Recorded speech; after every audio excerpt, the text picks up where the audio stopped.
Welcome to another episode of the OC podcast. I am your host, Ricky Valero. On today's episode, we're going to continue on our episode by episode watch of the OC. We're going to tackle season 1, episode 9, The Heights.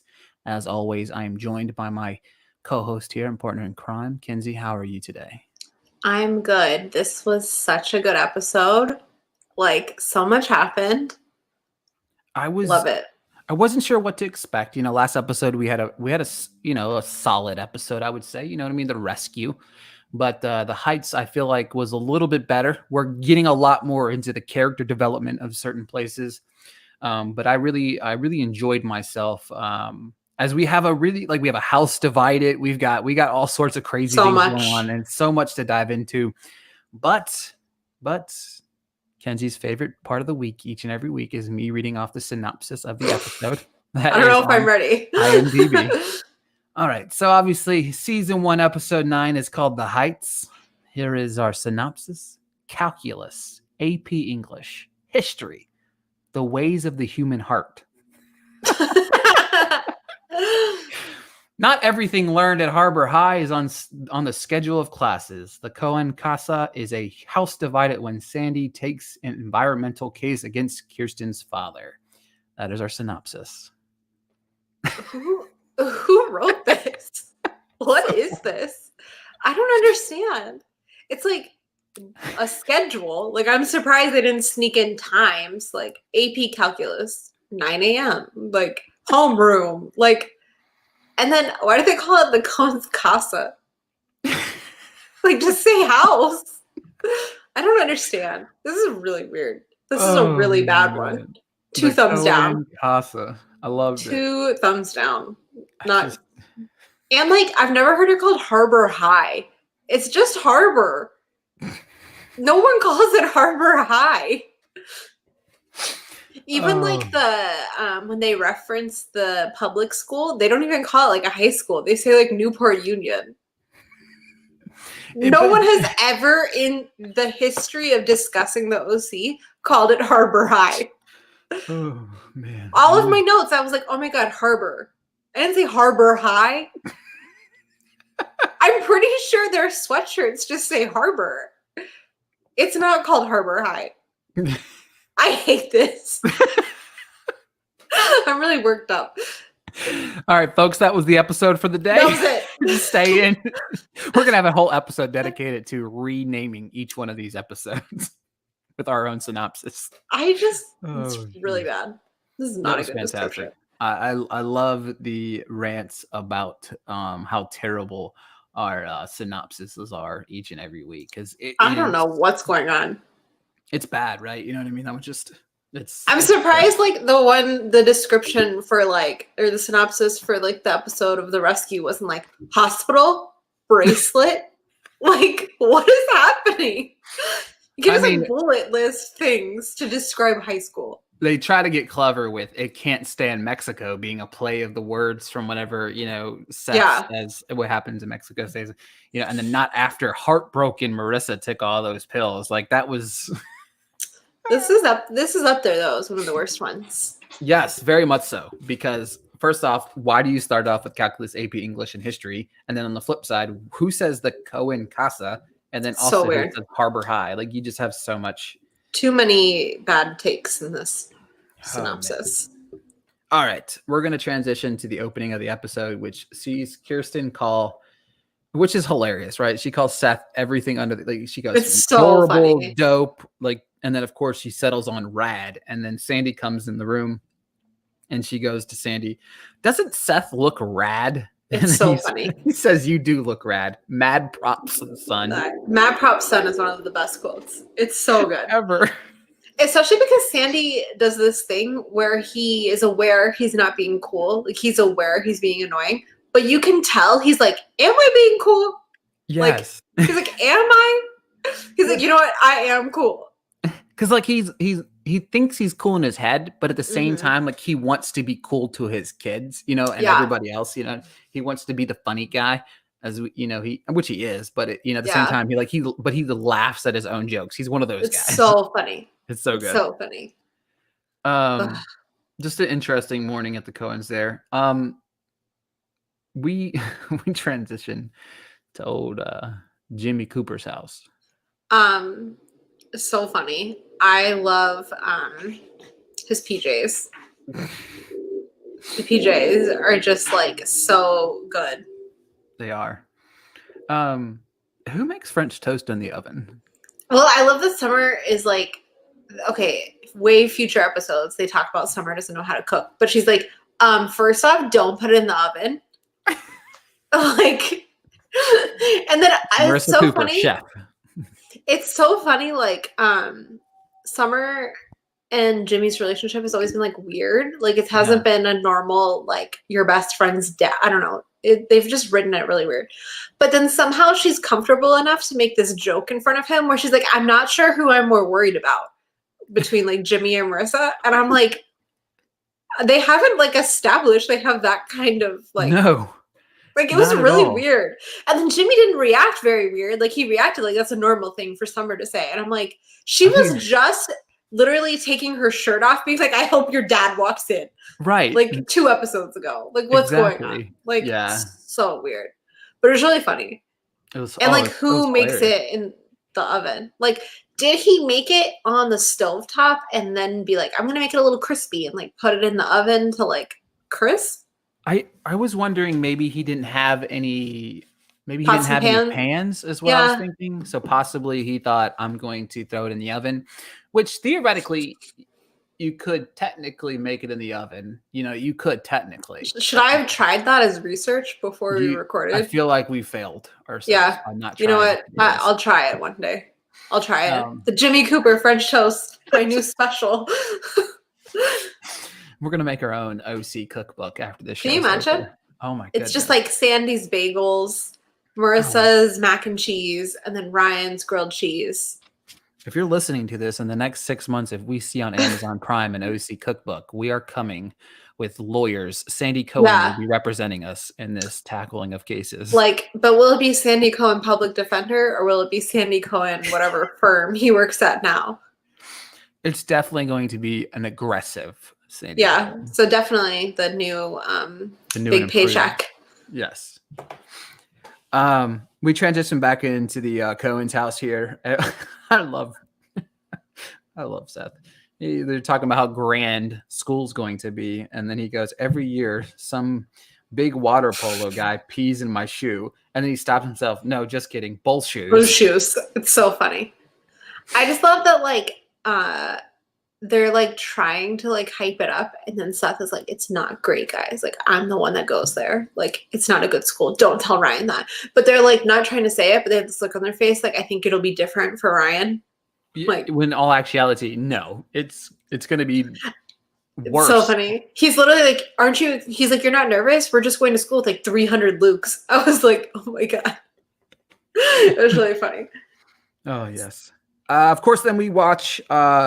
we see Summer and Marissa kind of walk into school. Marissa, you know, Summer downplaying to Marissa what's really going to happen when she gets to school. So sad.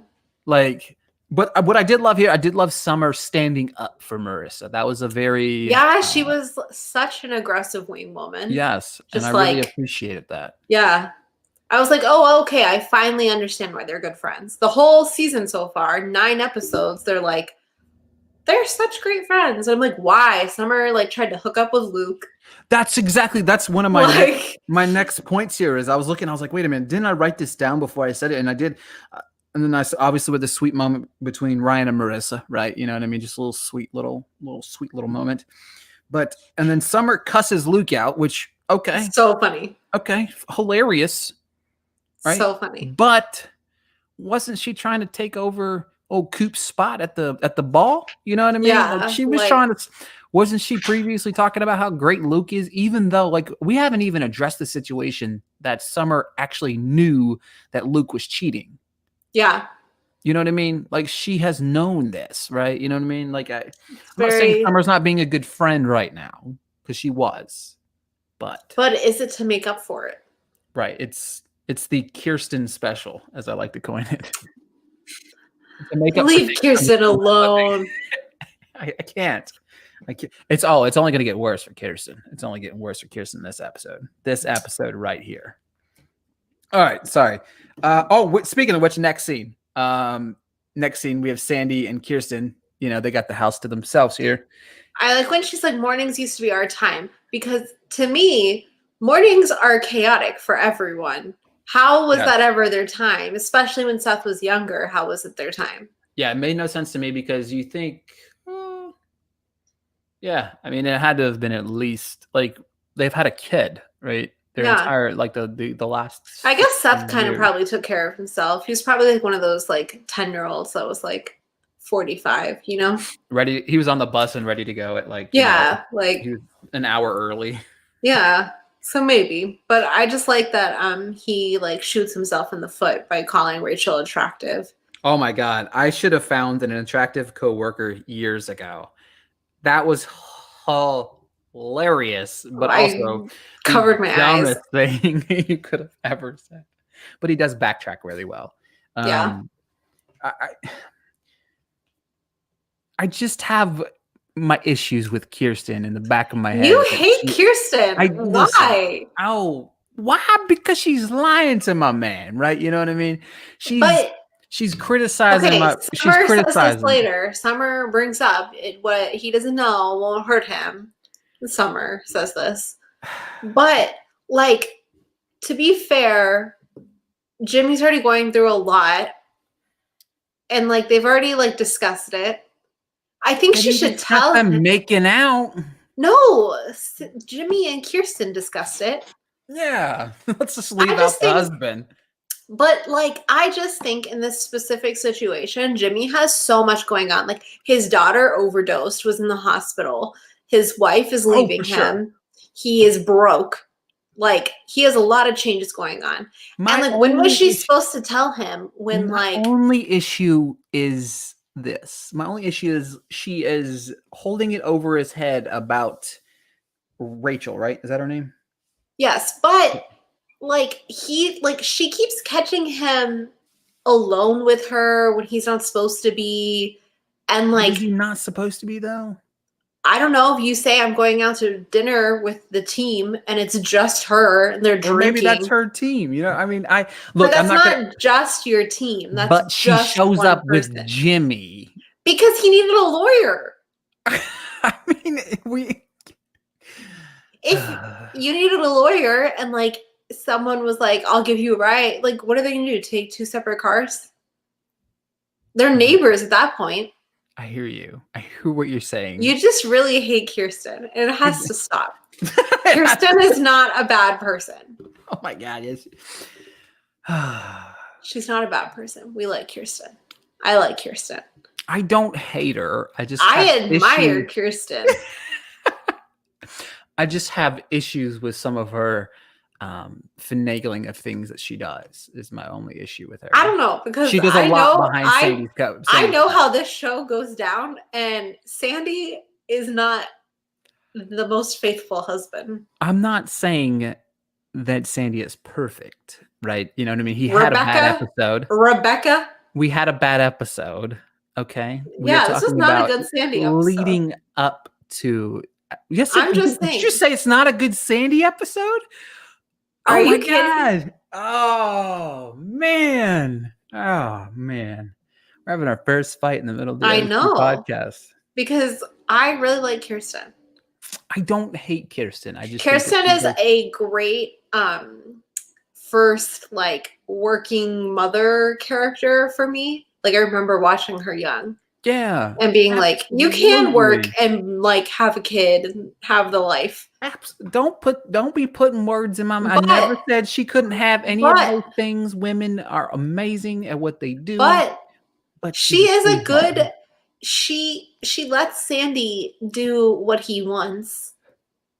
And like he lets her do what they want. They just need communication. All she did was like leave something out. But I honestly think all she's done in like 9 episodes is lie. It hasn't been 9 episodes. Well, we're up to 9 episodes, so that's but like I think if Jimmy had kissed her and not all that other stuff was going on, she would have told Sandy. I think it was because like she couldn't add more to Jimmy's plate. And Jimmy needed a lawyer and Sandy was helping him. Sandy would not have helped him, and then Jimmy would have been like have like lifelong consequences with his children. Because he couldn't afford a lawyer. So, like, how was he going to get legal advice? How's he going to get legal advice from Sandy, though? But, like, Sandy isn't. Sandy helped him find an SEC lawyer. Sandy's helping him with, like, a divorce lawyer. Like, I hear you. I'm just saying. I just think if he had kissed him and he wasn't getting a divorce and there was lied about giving $100,000. She didn't lie. She just didn't tell him. She did exactly. No, but like she didn't hiding it. I apologize. It wasn't like he asked her and she said no. Like the second he found out, she's like, "Let me explain." Yeah, explain. It's my money. I just think you're a Kirsten hater. Oh man. All right. Where were we at? Oh, we're transitioning now into they are walking Seth and Summer are walking down the steps into school or into the school. The school is nicer than like the college I went to. Like they're walking down the steps of Harbor High. No. And Harbor. They're walking down the steps there and he said she's so mean to him. He said that if you care to join me for lunch today, I can arrange an open chair for you. And she said there's nothing but empty chairs at your table. So mean. So such a burn. And then Anna's back. Welcome back. Welcome back, Anna. Shout out. She literally was like one episode. My good friend Samira Armstrong. She's in one episode, disappeared. I was like, where is Anna? Like 4 or 5 episodes? The last one she's in was like cotillion, and then she kind of disappeared. And I was like, "Where is Anna?" Yeah, now she's back. Episode 4, and she's back in episode 9. That's kind of weird, considering she played such a pivotal role in that episode. It was really weird, but she's back. Great banter between Summer and Anna. I love their chemistry that they have together. You know, obviously it's that hate chemistry, but I love the chemistry between. It's really funny. Bilson and Armstrong there because they're witty. Because as soon as she comes down the step, you interrupted me. You know what I mean? And then Anna hits her with like, you're interrupting with insults. Blah blah blah. It was pretty funny. I'll tell you what. That's one thing. Not to say that, but I feel like Anna's character really brings a different dynamic to the show that I think really kind of livens up the episode. Because you have Marissa, you have the kind of goody two shoes, and then you have Summer, who's just Summer. It's nice to have a different personality within our branch of main characters for the time being. Yeah. It's like they heighten the whole she's from the East Coast and not from the West Coast. Absolutely. This is where we transition into the lawyer, Rachel. Once Sandy... I can't wait for you to be like, go Rachel, screw Kirsten. Like, oh, the Balboa wetlands. Wait till you hear who my MVP is. No, if it's Rachel, I will. Okay, I'm kidding her, am I? All right, so Rachel wants Sandy to take on the case. Obviously, it's her dad's associate. Obviously, we've got some juicy details to come.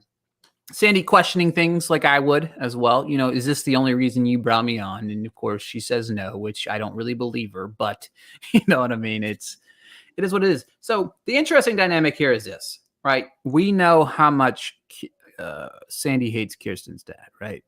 She even brings it up. She's like, they like you because you hate him so much. And I'm like, how do people know that you hate your father-in-law? It's kind of weird because he's very nice to him in public. Yeah. Nice to him out and about. The only person that really knows is Kirsten. Is Kirsten and obviously Seth, you know what I mean? But outside of that. But even with Seth, he's like nice to him in front of Seth. It's just like, well, yeah, but when they think Seth's not around, but everybody knows like your kids overhear stuff like that. Seth overhears everything. Yeah, Seth like can hear me right now. Exactly. Like, it's creepy when you're listening. But yeah, it's really weird. Right. It is because like there's no way this is not the largest conflict of interest ever. In the history of history. Because like this is what really bothers. Like I don't have a problem with Rachel, but I have a problem with like she's just like kind of like, who cares about your wife? And I'm like, it's his wife. They have a child together. They just took in another child. Like maybe he cares about his wife because it's his family. Like, absolutely agree with but that. she's like, it's not Kirsten's company, it's her father's company. And I'm like, okay, but like she's kind of running it while her dad is like dating 22-year-olds. Also Like, very come true. on. You're making strong cases right now for your hatred for Pro, Rachel. but I don't hate her. I just think like she She's a little is sleazy. she's just written very much in the sense of like she's trying to have an affair with a married man. And Yeah. it's like because like later on they kind of like rewrite her and she's not as sleazy and I like that better. But right now she's written very like screw your wife. Like I hate it. It drives me nuts. But she is so like it's not Kirsten's company. It's her father's company and you hate him. And I'm like and then she's like, and the wetlands understand that you hate him. And I'm like, how? How do they Yeah. know that? It's Just so weird. blew up the whole dynamic within a matter of 5 seconds. And if Kirsten is not part of it and he doesn't have to worry about Kirsten being involved, then how come in the next episode, which I haven't watched yet, but I vividly remember, Kirsten's in the room when they're all negotiating? Why is she there if it doesn't affect her? Exactly. It's so dumb. Also, like, where are the Balboa wetlands? Like, exactly. Oh, yeah, it's interesting. What is Dynamic. a swamp rose? Like, Yeah, exactly. He's like talking about the ecosystem. He's like, there's swamp roses there. I'm like, what is a swamp rose? I'm gonna Google it. Never seen a swamp rose. No. We transition to Anna and Seth again. I think they're just adorable together, right? They have a dynamic about them that's cute and I like that. You know what I mean? I really oh god, I dropped my phone. I really enjoy their dynamic together. So we have a little moment between them, and of course Marissa bails on Ryan again, which is extremely sad. It's so sad. It makes me like so uncomfortable because sad Brian just like really kills me. Yeah, he's got those puppy dog eyes that really just kind of make me sad, and it's really, really, really sad, and it's depressing, and it's awful. Yeah, like I just want to like make him feel better because he like has this look in his eyes. I'm like, poor Ryan. I hate it so much. Yeah, it's quite depressing to just kind of watch it. But I will say this. I will say one thing about this real quick, though. I will say that this was single-handedly probably the best Marissa moment we've ever had because she made a decision for herself. And that's one of the first times that she's really kind of done that in the entire time that we've watched the show. You know what I mean? Yeah. She really was like, no, I need to do this for me. Yes, and this shows you that Julie Cooper is the worst because she's not even in this episode, which is so bizarre. But Dr. Kim gives her this really great advice, and Dr. Kim isn't like looking down on Marissa for like having this overdose or her dad's problems or whatever that everyone else is looking down on Marissa for. She's like, you're a person, like just do, like you go to school here, this is your life, like you want to quit this, like that will change where you go to college, like all this stuff. And Marissa really responds to a woman being positive to her. And if that's the way that Julie would parent her, maybe a lot of this other stuff wouldn't have been happening to Marissa. But Marissa didn't have that around her. And I think that's why she really does turn around and make like a better decision because like someone is being positive and on Marissa's side and not like yelling at Marissa, like you're lazy for quitting. Like she's like, listen, you can quit or you can keep going and have better things for yourself. Exactly. She knows she doesn't hold Marissa accountable for the actions of her parents, right? You know what I mean? A lot of what the downfall of what she's going through, partly some of her fault, obviously, with the boyfriend dynamic, but at the same time, like her parents are going through a divorce and her very publicly known issues with her father and all this stuff. So it's not really held against her, which is really nice. And I just like that moment because for me, it was like I am... You know, it's just, I am me. You know what I mean? Like, this is about Marissa. I want Marissa. She thought about herself, which was nice. You know what I mean? So, then we transition to Sandy and Ryan talking. Which is so funny. I love when Ryan goes, Seth has his women. Because he's like talking to Sandy about things. And he's like, why aren't you talking to Seth about this? He's like, Seth has his women. He's like, Seth Cohen?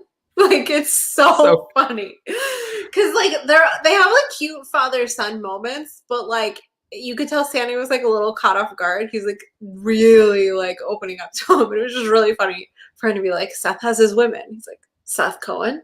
He couldn't believe it. He thought he was talking about somebody else. Definitely not his son there at all. It was so funny. Yeah, it was great. And then we transition into Luke showing up to I almost made Jimmy my MVP of the episode because just of for this scene. Just for this scene. I didn't do it, but I almost did it because, like, it was so great. It was really well executed. And can we talk about the nerve of Luke saying, if anybody knows anything about being in the doghouse? He literally just said that. Did I miss like a couple episodes or something? Because I've never seen Summer so comfortable joking around with Jimmy. And then 10 minutes later, we got Luke joking around with Jimmy. Everybody wants to beat on Jimmy. Like, that's what this is. It's like a beat on Jimmy show. It's really weird. It made me so uncomfortable. And I love that Jimmy was like, just don't say it. Yeah. Don't say it. And I was like, why would you even start to say this? And it's not like it's not like two grown men talking. It's not like it's Sandy and Jimmy talking there, right? Like, you know what I mean? Even if Sandy said it, I would be uncomfortable. But like, Sandy's married and kind of has like this other layer of understanding. Like, exactly. And like, you don't say that to someone when you're dating their daughter. Like, it was like whenever he said, like, you caused all this hurt to his daughter. Exactly. And like, it dates back to the stupidest things he says. Cause like in the middle of when they were having lunch that day, and he said something about how Jimmy stole all that money from everybody, you know, in the middle of lunch with Marissa. It's like, dude has no filter at all. You're trying to win her back right now. This is not it, my man. Not how you do it. And my favorite part is like, he definitely knew Marissa was there. So he like definitely knew Marissa could hear him. Absolutely. It was really weird. It was really weird. But like Jimmy, like with the strong flex, was like made fun of his burning the French toast and was like, we're going to have cereal today. And I was like, good call, Jimmy. Exactly. Good call. Really funny. You got smart. So this is something that I found interesting. I've heard it a couple times in the episode, but I finally felt the need to point it out. I love the transition of the subtle tone of the score, the little sounds in the background, how it swiftly changes to this sweet and subtle and soft and warm little lovey-dovey, you know, moment that we have. Obviously, when that happens, you know you're getting Ryan Marissa, right? You know you're getting that. But I love how it makes their moments together feel so important. Yeah. Right? You know what I mean? Like it enhances because it calls your attention to like exactly what's about to happen. I'm watching the episode and I'm doing some stuff at the same time, obviously, right? You know, but you hear, like, I could hear that subtle switch and I rewound it and I was like, wait a minute. So then I hear it, and then obviously not to get too far ahead, but you transition into a moment with Seth, right? And it goes from this sweet, somber, lovey-dovey to this upbeat tempo that's kind of faster, that you get the dynamic of, okay, we're transitioning into Seth now. But I love the utilization of the score to make it feel like every moment between Ryan and Marissa is what we're hoping for it to be. It doesn't always end up that way, but the score is just, it's like the little things that the show does right that I love. I love it. Yeah, I love their little theme music. It's so cute. It really is. Like it's really pure. And it's just like this extra detail that like just makes this show so much better. This show should not have these details, right? No, it should not.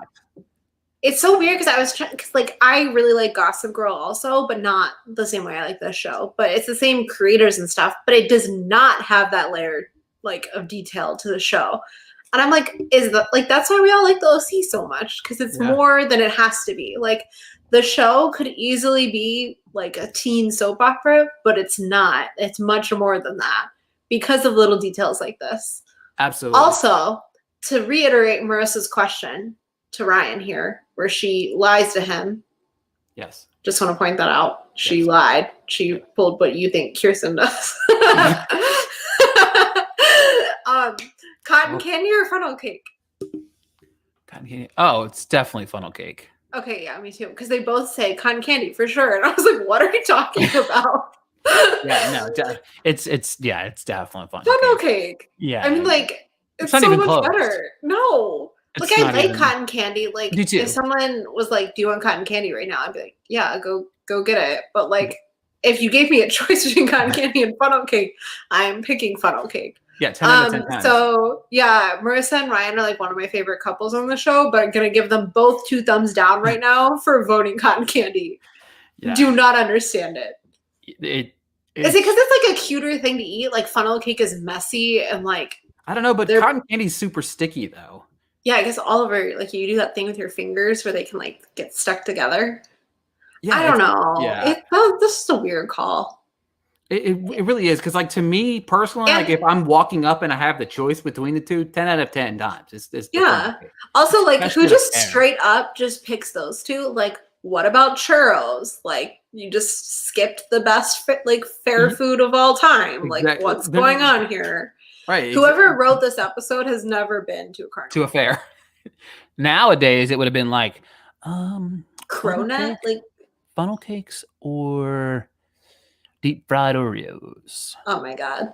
Being from Texas, like the state fair, like they fry everything. Like fried butter on a stick. Oreo?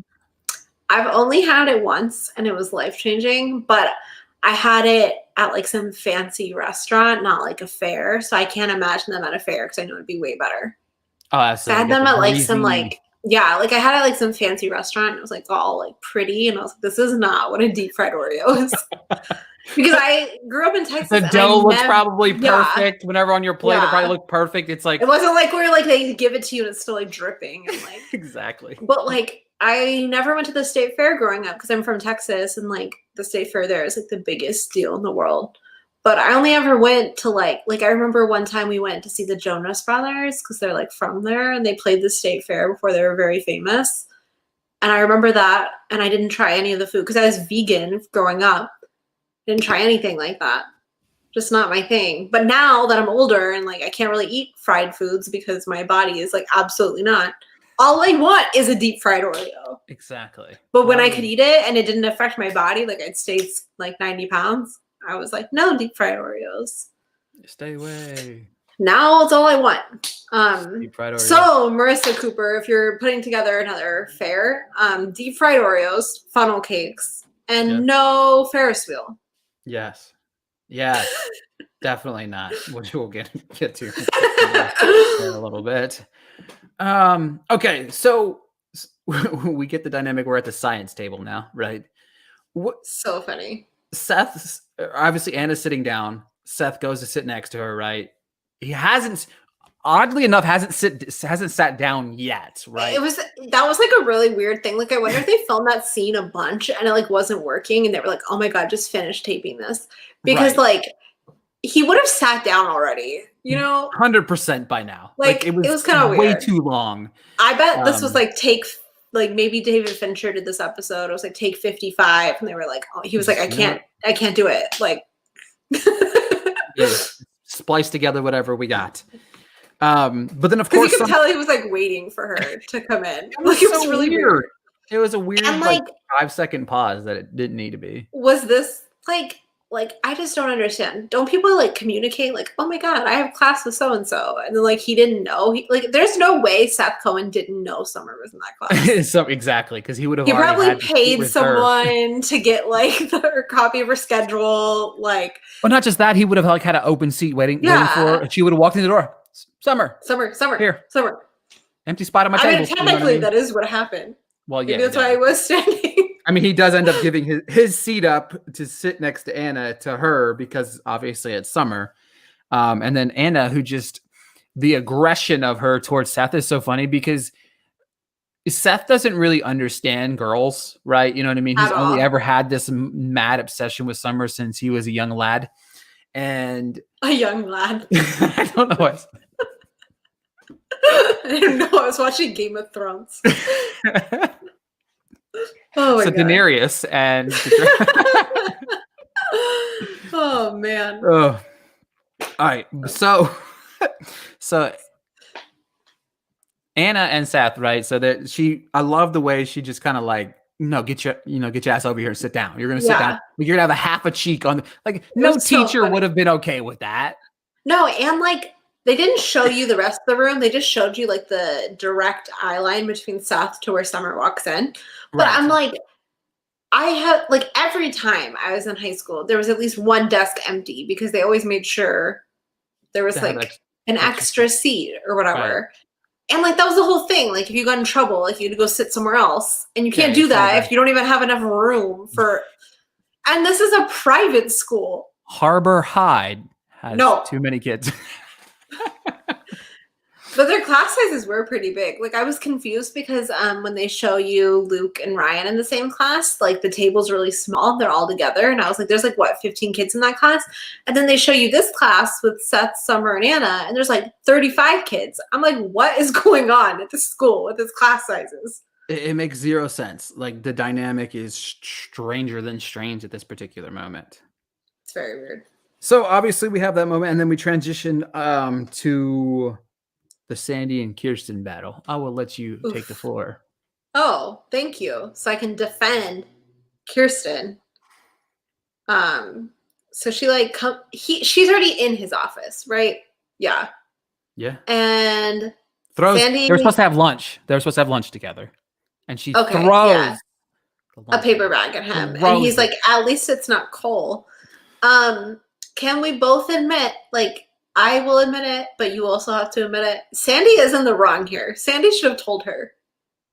Yes, I mean, I will agree. I have a strong opinion about Miss I Hide Everything Kirsten, so I can't be a hypocrite here and say that I do agree with his decision to wait as long as he did.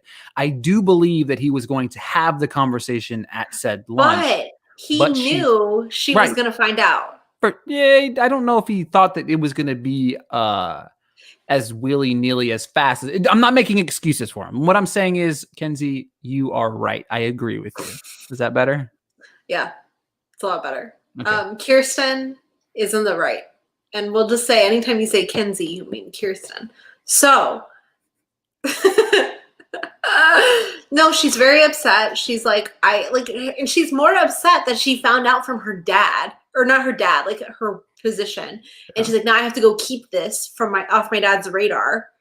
And it's like, I think it's extra layered because Sandy knows how Caleb Nichols is. And like, he's so mean to Kirsten already. Like, this is just going to add another thing for Kirsten to deal with from Dragon Man. And I don't like it. And it's very like un-Sandy like. Like I know the case itself, they're letting us like they're telling us this is a very Sandy case or whatever. Sure. Which he explains why. Yeah, no, and it's like Kirsten recognizes that. Like we'll get to that at the end, but like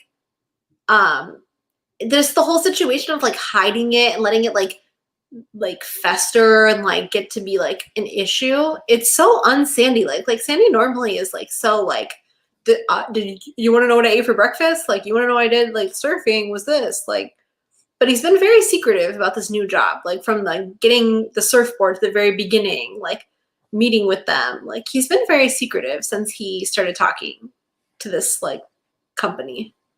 Do you know what I mean?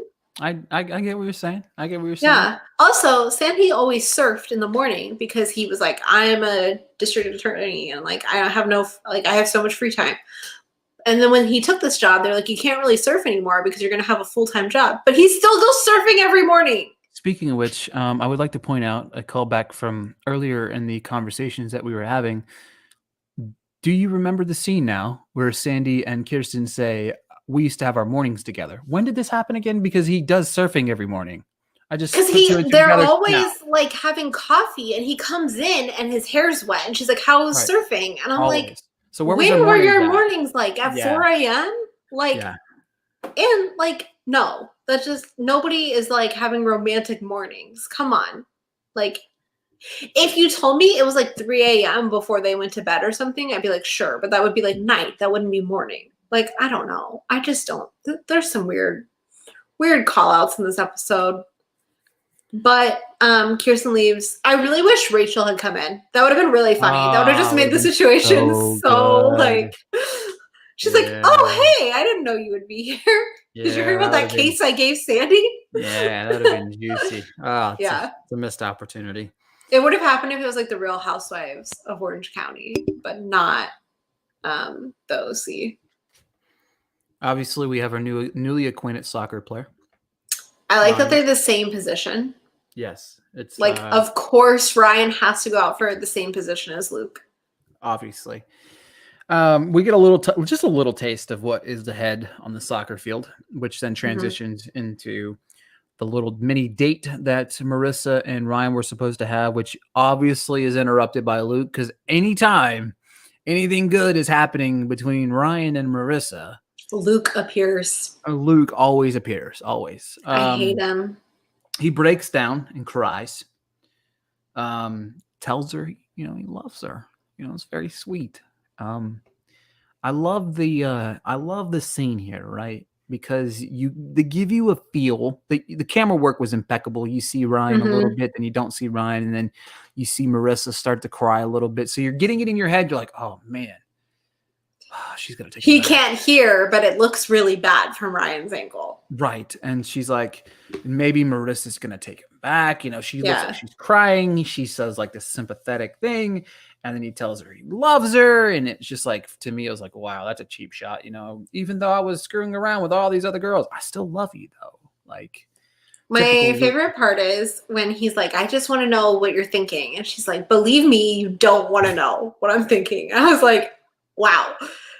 And then he follows it up with, I'm sorry. And she's like, I don't care. And I was like, okay, whoa. Get it, Coop.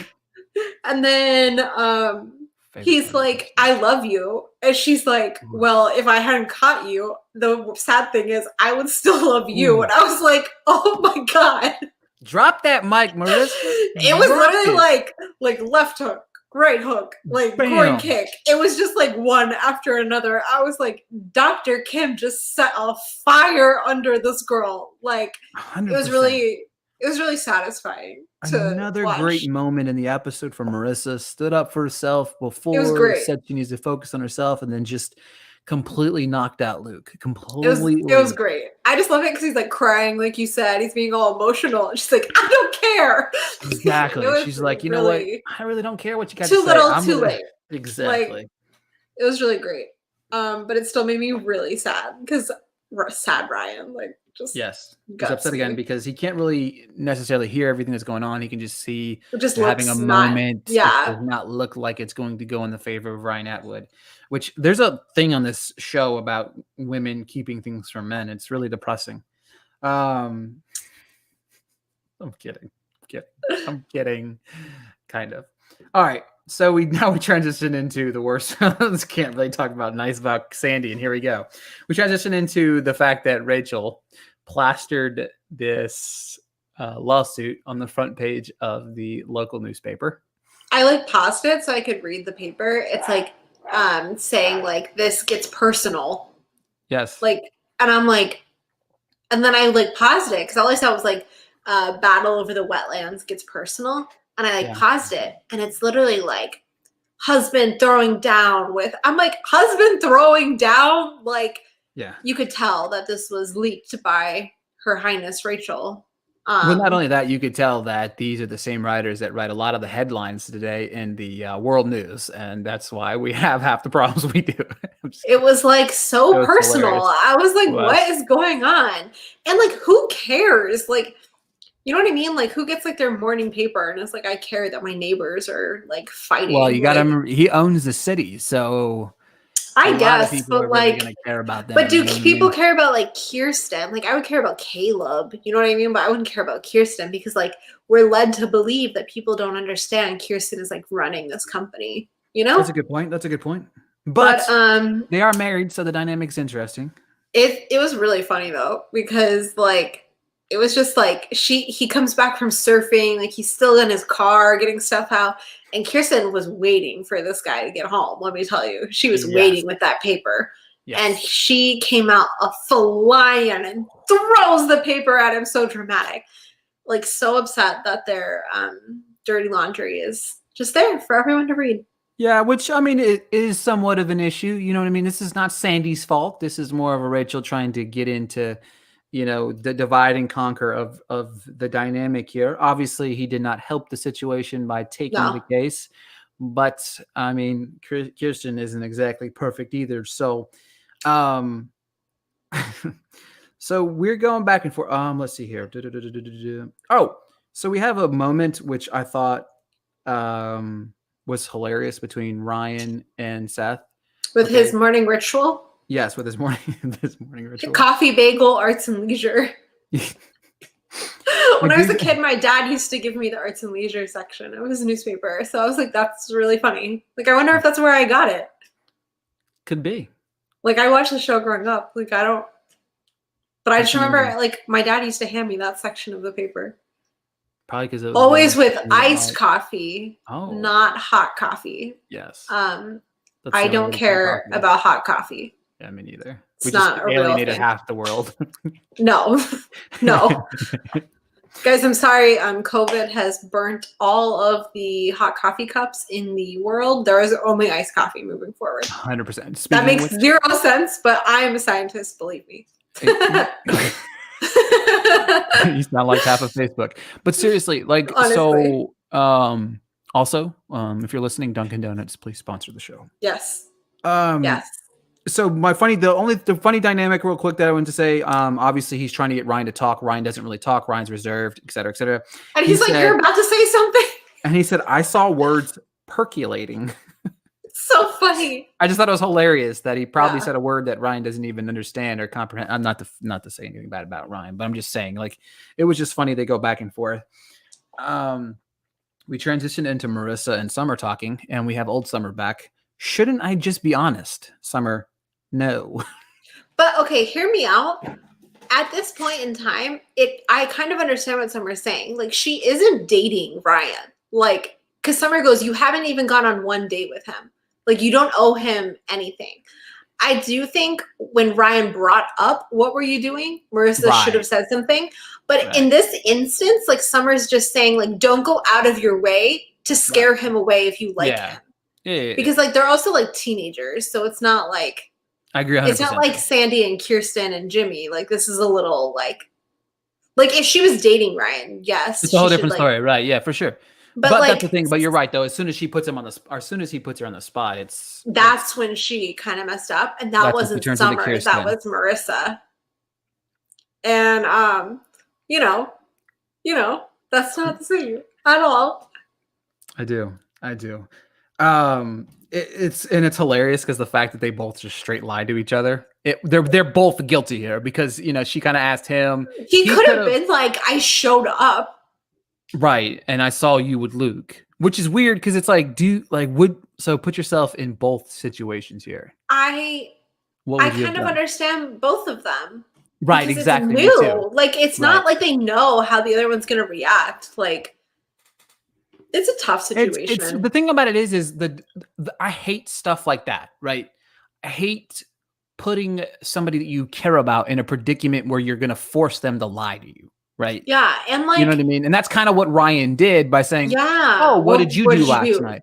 Knowing in the back of your head, you have a 50-50 chance she's going to lie to you. Yeah. So if she lies to you, you're going to be mad. Right.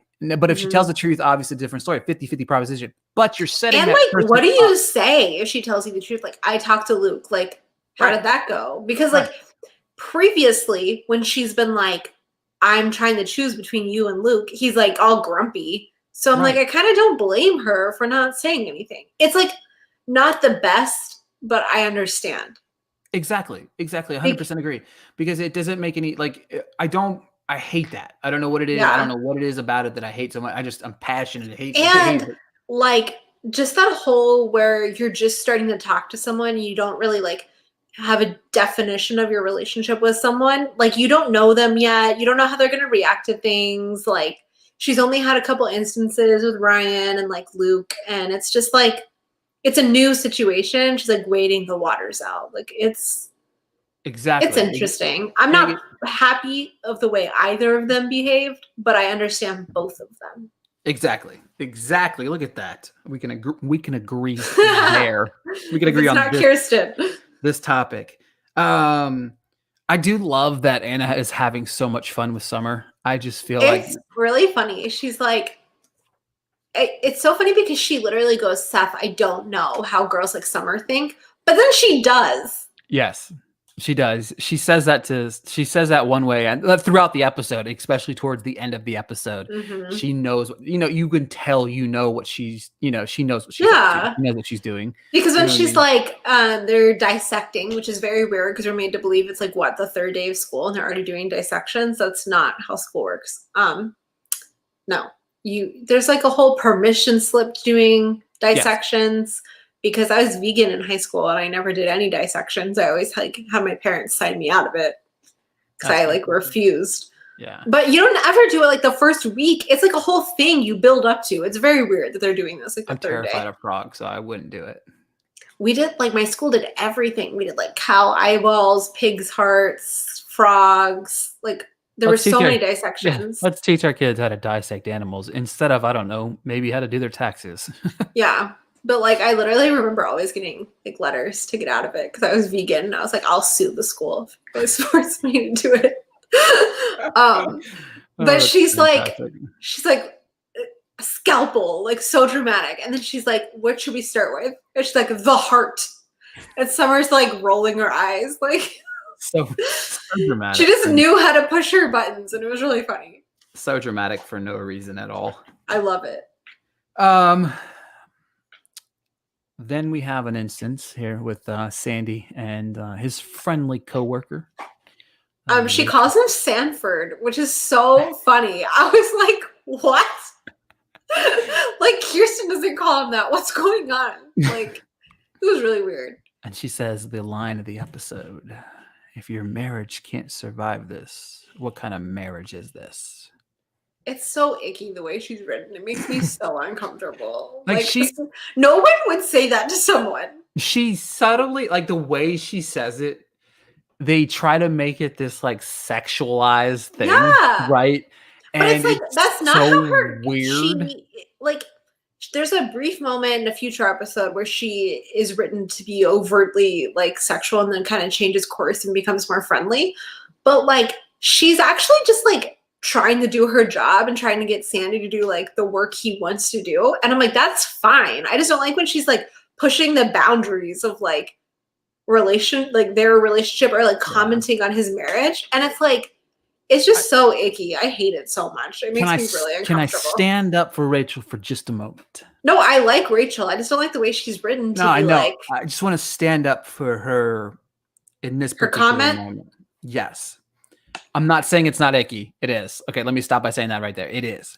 But put yourself in her shoes at the same time. Take the sexual tension out of the room for just a minute. She's trying to rile up her lawyer.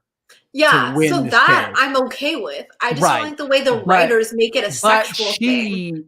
The way she said it, her voice kind of changed a little bit. I was like, if your marriage can't survive this, what kind of marriage is it? But I bet you anything when they were rehearsing it, they were make it more sexual. Because and I don't like you're a sex phone operator. You know what I mean? When you say I don't like that. Let her just be trying to get her because I personally think you're trying to throw those subtle hints into you the last couple episodes that she's trying to get into Sandy's pants, which you know what I mean. It's the eyebrows. Go Sandy. No one can resist them. Kidding. Don't encourage that. I'm not. You're screw Kirsten for someone else kissing her, but Sandy, you're have an affair. No, oh my God. I'm just kidding. That was really funny. You just backed yourself into that corner, and I had to take my shot. I'm sorry. That was a home run. It was good. Good.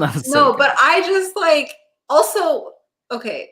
They were having a meeting, right? The lawyers at the office, and everyone was leaving. And then Sandy came in holding his briefcase. So he had not yet been to his office to drop it off. Why is Sandy getting to a new job so late in the morning? Maybe he had his notes with him. He's never at work when you think that he would be at work. No. But then he has his work meetings. You know what I mean? He's weird. I need his job where you show up whenever you want, leave whenever you want. It seems like that's the way to go. Obviously, then we transition into a little bit of a soccer moment. Ryan takes out Luke because he sees Luke and Marissa being mushy on the sidelines, but also saw them the day before him having a moment where he thinks So, that like, with the context Ryan's like, this is not great. I'm just gonna kill him. Is basically his mind for, which is so weird how that whole dynamic happened. And then of course Ryan gets in trouble, and then Marissa kind of storms off being Marissa, and then we get a transition into the most awkward dinner in the history of. It's so uncomfortable. Wait a minute, it's not even the most awkward dinner of this show, but most awkward dinner in this episode. Sandy and Kirsten, obviously, we're at the table. We'll set the scene for you guys. Sandy and Kirsten at the table. We have Ryan at the table. We have Seth at the table. Sandy and Kirsten obviously are beefing right now. Super beefing. Question: I don't understand how our kids don't know that they're beefing, because it's on the front page of the newspaper. It would have been talked about at school, et cetera, et cetera. I know how school works. It's very weird. So especially like a private school. Right. And they're playing they're playing it off that they don't even really know anything at all. Like you could tell. But maybe Seth, also Seth had the paper in the morning. Right. And it was on the front page. So even if you took out the arts and leisure section, like, wouldn't you notice like your parents' name or like your dad, like your grandpa's company on the plastered front page? And then plot hole. So obviously Ryan is upset because, Marissa, Luke, he's also in fear of getting in trouble at school. And then I love the fact that when Seth is just trying to be a chatterbox, and then like he says, "Hey, Mom," and Kirsten just looks at him with this like death stare. It's so funny. Especially because in the very beginning of the episode, Seth would try to just look at his mom to get her to stop talking, and she wouldn't stop. And then he's like, when Ryan comes in, he's like, "Good morning," and Ryan just looks at him, and he's like, "How do you do that? Convey like a sentence with just a look." Exactly. And it's like everyone around Seth can do that except Seth. Yes. But as the chatterbox of my family, I know what it's like to like try to talk to everyone at a dinner table and everyone be like grumpy and ignore you. Oh, absolutely, 100%. I know that feeling. I think I'm the Seth Cohen of my family. I like it. Seth Cohen's awesome. Sandy and his Papa Bear speech, as I wrote down. It's very cute. It was beautiful. And like you kind of have gotten used to Ryan being in their family to where you kind of forget the stakes of like, Ryan, if you like get into a fight at school, like they can take you away from us. So it's kind of like reminding you like, yeah, we're 9 episodes in and he's been living with them for like 4 episodes, but like they're like, listen, it's still a stake. Like you gotta still relax. We still need you to, behave like you promised whenever you can. And I do love the little moment he had. He says, Seth never really played sports. So it'd be nice to be able to go to your games and watch you play. I was like, oh. It was really cute. There's Daddy Cohen. Especially in the very beginning when he was like, you should join fencing or you should do the archery team. And Seth was like, we have a chance to have an athlete in the Cohen family. He's like, this is not me, Sam. Like, this is not me. This is Ryan we're talking about. And Ryan's like, I like soccer. And they're like, yes, soccer, not archery, not whatever weird other sport Sandy mentioned. Exactly. Because he was so used to suggesting like activities for Seth that he was like not used to being able to be like, go play soccer. Like, go do something athletic. Yeah. For the second time in this episode, Sandy and Kirsten are getting ready to do the deed, and they're interrupted by phone calls. Both parties again getting the phone calls. One's daddy, the other one. I wish. I think a major low point of this episode was us not getting to see Caleb finding out Sandy 100%. was representing, because like Caleb is one of the best written like bad guys on a show, and I would have really liked to see his reaction. You could have done a little phone call. Hey. The split screen thing, I would have been fine with it, just because I just want to see it. Him just going off the deep end. Because he would have. He would have called Sandy every name in the book. I think he would have done that privately, but I think to Kirsten, he would have just been like really cold and like calculated and like. You need to get a hold of your husband. Yeah, like he wouldn't have been like really dirtbaggy. He would have just been like cold. And that's what makes him such a great bad guy. And I miss him. When's he coming back? Is he in the next episode? He better be. I don't know. I can find out while we're looking. Obviously, we transition into the world's worst fare because they picked cotton candy over funnel cakes. Just but not great. Again, also, what fair has won? Yeah, I don't. you walk up to the little thing and you get all of it, right? You know what I mean? Yeah, come on. Come on. It doesn't make any sense to me. No, he's not in the next. Oh yeah, he is in the next episode. I see him. Yes. Sorry. So I'm the only person actively being like, where's Caleb? Exactly. He's just so enjoyable. I wrote this down like so many different times. Like Anna and Seth, chemistry is so good. Seth and Anna are so cute together. So I love this moment. Obviously, we have the Ferris wheel moment, as I will like to call it, right? Oh my god, you know what I wrote down though? I really like Ryan and Anna. Oh, they're cute. They have a cute dynamic together. Yeah. Yeah, when Ryan kind of calls Anna out, like, Yeah. hey, I know you like Seth. Like, what are you doing? Like trying to help him with Summer. I really like that moment because you never really see them interact. Like, you know how we've always talked about how cute Seth and Marissa are? Yeah. Like with their little cute interactions. You never see stuff like that. And I like the idea of like Ryan and Seth are best friends. So like therefore they're gonna be friends with whoever they're interested in. And I like seeing that because it's like sometimes it's awkward, but like Ryan's really like funny. They just don't let Ryan be funny. Oh, 100%. Like even because he kind of like twists Anna's words that like Anna says about like Seth. Like he's like talking about like girls don't like guys that like are like chasing them. Like they want guys that are like aren't interested in them. And like Ryan says that about Anna with Seth. And it's really funny because I'm like, he's never funny. Like let this guy make jokes. Like, exactly. It was really cute. I love it. And Ryan apologizing to Luke. Right. Oh yeah. As they're getting ready to go into the thing. It was so awkward because he's making his way to the Ferris wheel to see Marissa. To get his you woman. can see Marissa with Summer. Mm-hmm. It was really weird the way they're just standing there. But waiting to get on the ride. Luke is in the way and Ryan just stares at him and then he's like, I'm sorry about yesterday. And I was like, that's very kind of him. I admired that. Exactly. That's grown up Ryan. We like it. On his way to take Luke's woman, though.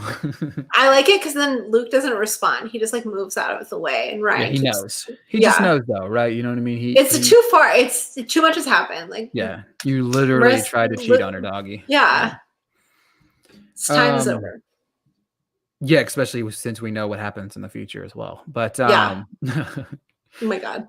I love how quick Summer just bails on Marissa out of left field.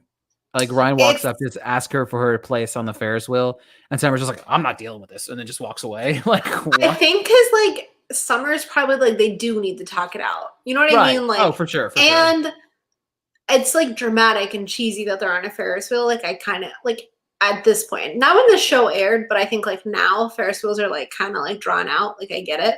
Yeah. But like, it does give them a chance to be like alone and no one interfering. For sure. And like, they rarely have any time alone. Like, there's always something else going on. Like, when they were in Tijuana, there's other stuff going on. Like, all this, there's always so much happening around them, and they're never really just like them. And it was like Summer was like, Jesus, just like talk, work it out. Like, if you're going to end up together, talk about it. If you're done, talk about it. Like, I'm done. It was really funny. Summer had a weird episode. She was like better, but not great. Do you know what I mean? She had highs and lows, right? Yeah, it was really weird. Like she like balanced herself out, but I was like, just pick one. Very we want good written Summer at the same like all throughout an entire episode. Like, just one episode at this point. We beg. I wonder how many she gets this season. You should have been writing it down, like tallying at like Summer good episode, Summer bad episode. I think she's only had one good episode so far, really, though. And it probably wasn't even the whole episode. No, it was just the bits and pieces of her whenever she went to, oh my God. I mean, next we see Anna. She just puts one on Seth, right? She's like, I need to tell you something. And he's like, what? And then she kisses him. Just and lays one on him. Everyone except Seth thinks it's a real kiss. Anna included. Mm-hmm. And then he's like, he sees Summer and he's like, was that part of the plan? That was good. And Anna's like, yes. And I'm like, no, it was not. Not at all. It was because I don't even think Anna had the opportunity to vet to see Summer was around. Yeah, I don't think she knew. She just it was really sad. That moment to be for her, and then he ruined. Goes and runs to and. I kind of forgot about all this stuff with like how dumb Seth is like that all this stuff goes over his head. But I will give him a pass because I think this is like the first time he's ever interacted with a woman. Exactly. Exactly. That's the big difference is understanding that he has no experience. None at all. So I will give him the benefit. But at the same time, like he just gets a big one laid on him and then he sees Summer all by herself. My question is this. Who is volunteering to go on the tilt-a-whirl with someone that says they're going to throw up?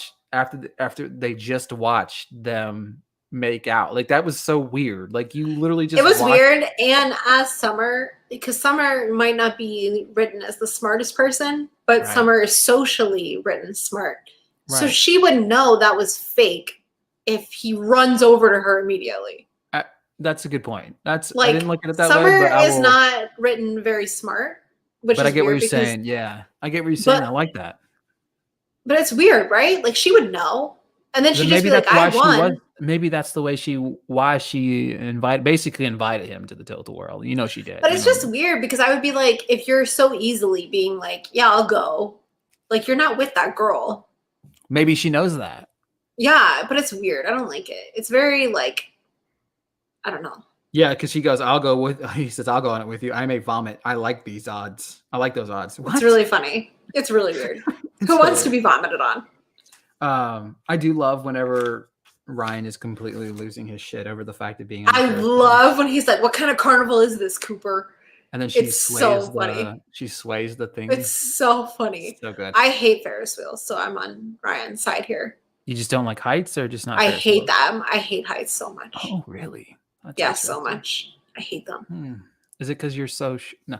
But Ryan, because I still can't legally get on a ride. I don't know. No, I hate them. Are you even allowed on Space Mountain? I'm probably not. I'm so sorry. I hate Space Mountain because of the dark. I'll establish that. Because you can't see where you're going. Oh, absolutely, yeah. It makes me nauseous. The Ferris wheels aren't fun anyway. They're the dumbest rides I've ever It's just not. There's the one at Disneyland where it the Ferris wheel goes around, and then there's another one going the opposite direction, and then your individual thing swings. Yeah, that's gonna probably be a no for me. Yeah, it's a hardcore no for me. Someone tried to get me on it, and I literally had them go backwards so I could get off. I was like, no. So I feel Ryan in the situation. Obviously, Ryan and Marissa have their moment. I love it right before. He's like, I don't like to talk about stuff like this, but I like you. And because he was so scared. He's like, just saying it with such slicing. Right, because you put him, he's in this moment where he's terrified. Obviously Marissa understands that he is terrified of heights as well. Kind of makes fun of him a little. Right. So, but at the same time, I think she understands what he did to get on to the Ferris wheel, just to have that moment with her. So she appreciates that, even though she does make fun of him. But at the end, obviously, she, rewards him for his efforts. I guess you could say. And of course, we have our, the makeout scene. You know what I mean? The first time they've ever kissed, right? I think so. Yeah, 9 episodes later. Even though they should have probably kissed in the pool that we didn't get to see. Yeah, but, I'm assuming they did. We just missed it. But so it was a great scene. I like the build up. They did a fantastic job of building this tension up. Again, with the writing, right? You had, the little subtle hint of the, I won't go on the Ferris wheel with you. I'm scared of heights type of situation. And then later on, it was really cute. And then he just jumps on there. All right, so it's the time of the day that we like to talk about. Who is Kenzie's MVP? I went Marissa. Did you? Did you? That's a great pick. Yeah, I just feel like she really came into her own. She stood up for herself. And I really admire that, finally. I almost picked Jimmy in his PJs, let me tell you. I almost want to because I think there was 2 or 3 people. I almost went Rachel. I'm just kidding. I'm just kidding. That's my brand now. I'm just going to pick her for everything. No, but for me, it's easily Marissa, right? Marissa, hands down. Once she has that conversation, she really kind of steps on her own. It's first whenever she talks about how she avoids, but not avoids. She dismisses spending time with Ryan, who she really wants to spend time with to focus on herself. Yeah. She has the moment with Luke. The end of the episode was very sweet. You know what I mean? She kind of played that up a little bit. I just feel like she was finding her own in the episode, and it's easily to make her the MVP of the episode. For sure. I loved her this episode. Fun fact. What do you got for us? I want to shout out one quote that I forgot to say. Oh, yes. Sandy is like, I've been pissing you off for years. Why should I stop now? I thought that was really funny. That's fantastic. It was really good. I couldn't not say it. I have 2 fun facts. Yeah. First one, we never see Ryan play soccer again. Oh. That whole thing of him joining the soccer team, that was it. Never brought up ever again. That's fantastic. And then when Sandy comes in with the flowers and sees Kirsten in the hot tub, she's listening to a Solomon Burke song, Don't Give Up on Me. In a future episode, Sandy sings this to Kirsten. Oh. Yeah. I like it. It's like their unofficial song. I kind of like it a lot. I dig it. I dig it a lot. Yeah. Well, even though Sandy was a turd this episode, I'll give him... I mean, but was he? Yes. First off, quick. Next week's synopsis is the best synopsis I've ever heard in my entire life, and by best, I mean worst. It's terrible. Oh my God. Folks, do us a favor. Head on over to themusiccitydrivein.com. Kenzie and I write over there. We do some articles. She's been doing some fun OC articles that you can check out on over there. Hey, give Kenzie a follow on Twitter at Kenz Venunu. Give myself a follow at Ricky Valera _. Make sure to subscribe and leave a review for us if you're listening on iTunes. Yeah. We greatly appreciate it. Leave us a little 5-star review or 3-star or 2-star or 1-star. And if you like Kirsten, leave us a 5-star review. That will get us the most 5-star reviews, guaranteed. But if you're really a big fan of Sandy, give us 5 extra stars. Yeah. We want you to comment in the comment section why you wrote your 5-star review. Yeah. Team Kirsten, Team Sandy. That's going to be a new thing. Oh my God. That's fantastic. But like I said, thank you so much for listening each and every week, guys. We really do appreciate your guys' support. It is amazing, and we are grateful for it. So thanks for tuning in to another episode of the OC Podcast. And until next time, we'll talk to you guys later. Oh, shit.